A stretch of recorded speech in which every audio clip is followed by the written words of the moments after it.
Hello, you are watching News Mongolian MNB World. I'm your host, Jugdir Rambold. And for our top stories for today, Prime Minister Oyun Erdin will attend the 22nd SCO Heads of Government Council meeting. 300 general education schools will have a digital classroom. MNB Sport to broadcast high-quality golf education content. For the news, stay tuned.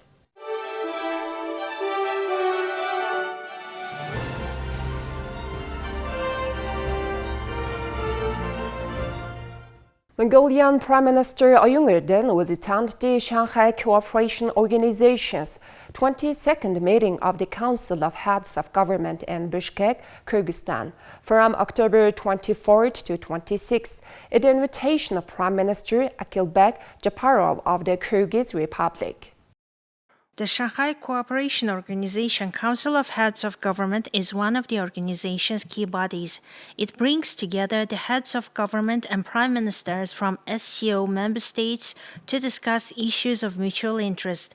The meetings typically cover economic cooperation, trade, investment, and other regional and global issues.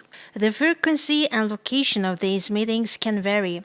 The SCO holds annual meetings of the Council of Heads of Government with the host country for the meeting rotating among member states.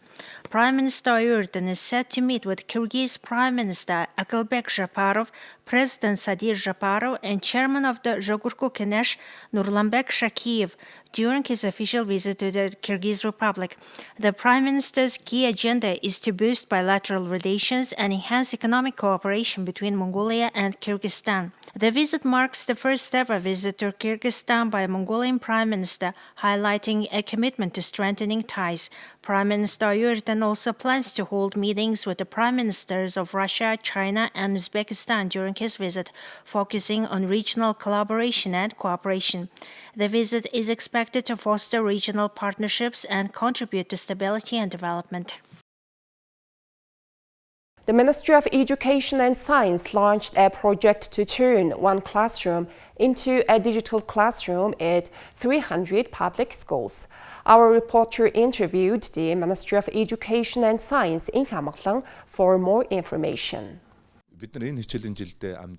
It means nearly half of all state-run schools, as there are 680 public schools in Mongolia. This year, we plan to open smart classrooms in every state-run school, provide all teachers with computers, and connect schools to high-speed internet with fiber optic cables. There are many gaps between public and private schools, and urban and rural schools, so we're creating smart classrooms to reduce this gap. Smart classrooms are a way to create a system where the best schools is the one closest to home, and to give children equal opportunities regardless of where they live. Starting in the new academic year, all state-run schools across the country will have the Person English language platform for all 5th and 6th grade students, the Finnish EduTeen math platform for 3rd and 4th grade students, and the Sorat.mn and Midle platforms to address academic performance lags.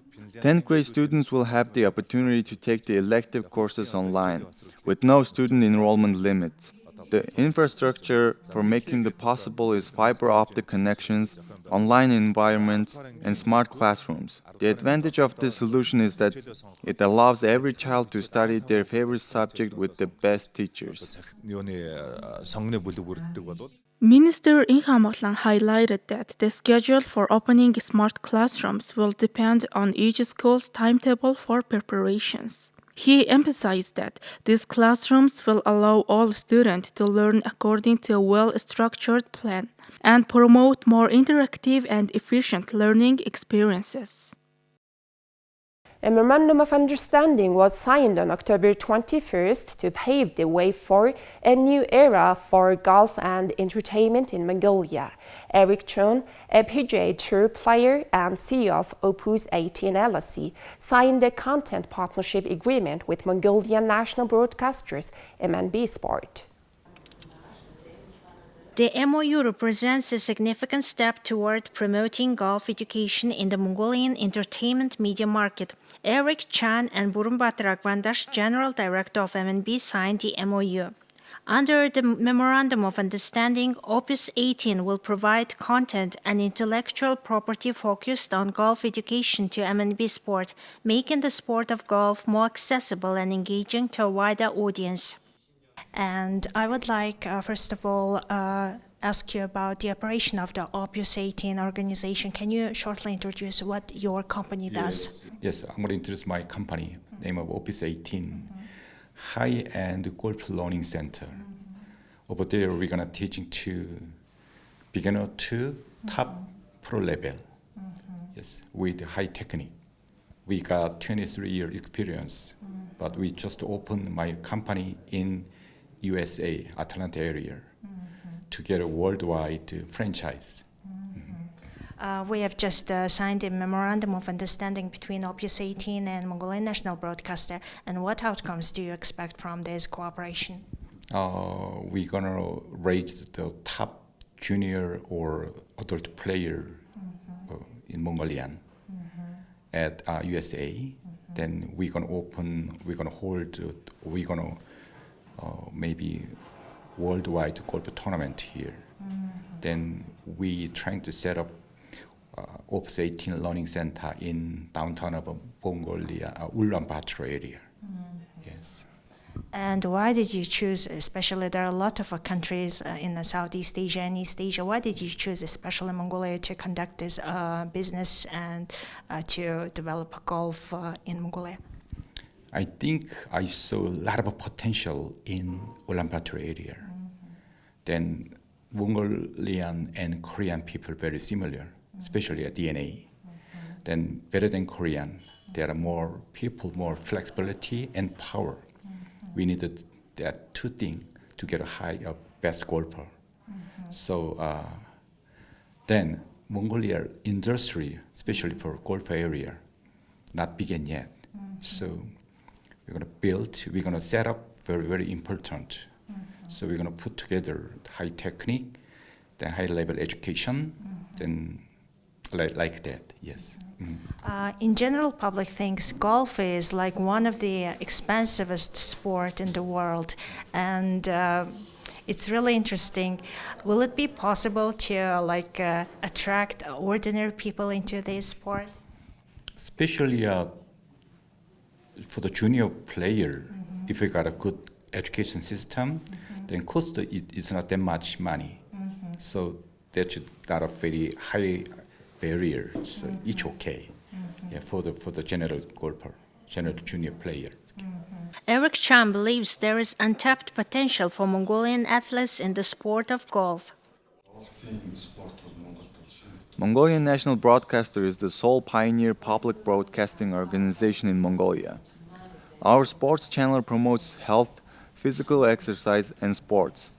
We're open to working with Eric Chun and Opus 18 to enhance golf education in Mongolia. This partnership aligns with our mission to offer our viewers diverse and engaging content. The partnership between Opus 18 and MNB Sport promises to expand golf education and entertainment in Mongolia, making the sport more accessible and enjoyable for enthusiasts of all ages. The MOU marks a new era for golf in Mongolia, and golf enthusiasts can look forward to new programs being available soon. The MOU signing ceremony was attended by the director of MNB Sport, Opus 18 representatives, and representatives from non-governmental organizations working to promote professional golf sport in Mongolia. Please take a look at currency exchange rates provided by the Mongol Bank.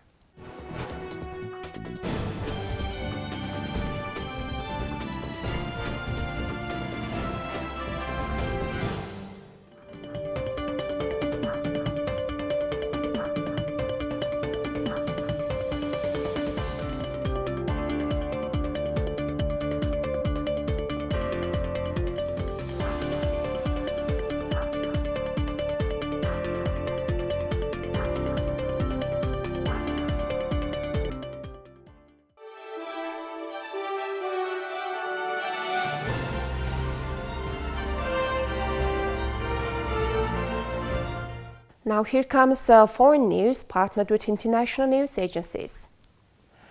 German Chancellor Olaf Scholz said on Sunday that he was outraged by anti-Semitic hatred in Germany amid the Israel-Hamas war, as he inaugurated a new synagogue. Further, he noted that Germany will do everything to protect and strengthen Jewish life. German Chancellor Olaf Scholz said on Sunday that he was outraged by anti-Semitic hatred in Germany amid the Israel-Hamas war as he inaugurated a new synagogue. Es empört mich zutiefst. I am deeply outraged by the way in which anti-Semitic hatred and inhuman agitation have been breaking out since the fateful October 7, on the internet, in social media, around the world, and shamefully also here in Germany. Here in Germany of all places. Germans committed the crime against humanity of the Shoah. Therefore, our never again must be unbreakable. Lethargy is inappropriate. Looking away is inappropriate. Silence is inappropriate when Jews are not safe on our streets. When stars of David are smeared on houses. When incendiary devices are thrown at synagogues. When the victims of terror are mocked and the perpetrators glorified. Verhöhnt und die Täter verherrlicht werden. Scholz's remarks come after assailants threw 2 Molotov cocktails at the synagogue in Berlin on Wednesday. Scholz assured the gathering in Dessau, whose synagogue was destroyed by the Nazis 85 years ago. The chancellor noted that the community had recently grown as it welcomed people from Ukraine. Following Hamas' brutal attack on Israel on October 7th and the subsequent war in Gaza, police have increased security for Jewish institutions in Berlin and all over Germany. Israeli flags that were flown as a sign of solidarity in front of city halls all over the country were torn down and burned. Several buildings in Berlin where Jews live had the Star of David painted on doors and walls. The 4th Asian Power Games officially opened on Sunday night in Hangzhou, capital city of East China's Zhejiang province, with a spectacular ceremony featuring artistic performances backed by the application of new technologies. Ladies and gentlemen, please welcome His Excellency. Chinese Vice Premier Deng Xiaoqing, also a member of the Standing Committee of the Political Bureau of the Communist Party of China Central Committee, declared the Games open during the opening ceremony that started at 19:30 local time at the lotus-shaped Hangzhou Olympic Sports Center Stadium. The live broadcast opening ceremony was also attended by dignitaries from participating countries and regions and international organizations, including Asian Paralympic Committee President Majid Rashid and International Paralympic Committee President Andrew Parsons. The national flag of China was escorted into a venue and raised at the ceremony to the playing of the national anthem. Sports delegations from participating countries and regions entered the stadium in an alphabetical order. Led by wheelchair basketball player Huang Xiaolian and wheelchair fencer Song Gang as the flag bearers, the Chinese delegation, consisting of 723 members, last paraded into the stadium as the host nation. Team China is represented by 439 athletes in 397 events across all 22 sports. A total of 3,800 para-athletes from 45 countries and regions across Asia will compete for medals in 22 sports and 564 events until October 28.